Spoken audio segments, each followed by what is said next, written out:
दक्षिण आफ्रिका पाखे जदि राबाडा नोकिया अच्छा तेज आम पाखे इनफर्म बैट्समैन विराट अच्छा। सांबादिक आगे बयान देले स्टार स्पिनर अक्षर पटेल। नेदरलैंड विपक्ष मैच रे भारत मैच जीतिबा परे अक्षर पटेल एभली बयान देइछन्ति। आसंतु नजर पकाइबा भारत और दक्षिण आफ्रिकार खेलाड़ी स्ट्रंग जोन और वीक जोन उपर। भारत पाखे विराट और सूर्यकुमार भली स्टार प्लेयर रही। रोहित नेदरलैंड विपक्ष मैच रे निजर फॉर्म फेरी पाई। बोलर तालिका भुवी और अर्शदीप जोड़ी कमाल कर। उभय निजर उन्नत मानर बोलिंग द्वारा विपक्ष टीम को धराशायी कर। स्टार खेलाड़ी बल में भारत दुईटी मैच जीति सारी। जदि आम दक्षिण आफ्रिका टीम को नजर पकाइबा तेबे डिकॉक एवं आडाम अक्रन और राहुल रोस अच्छा।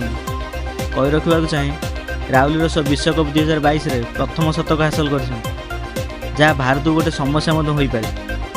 बोलर तालिका राबाडा एवं नोकिया अच्छा।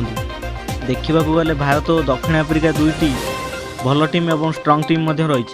फ्रेंड्स रविवार दिन भारत और दक्षिण आफ्रिका मध्य मैच रे किए विजय हासिल करिवो एवं भारत पक्षर केउं बैट्समैन सर्वाधिक स्कोर करेंगे गोटे कमेंट करूँ। यही किसी क्रिकेटर इनफॉरमेशन वीडियो लाइक करूँ और सब्सक्राइब करूँ।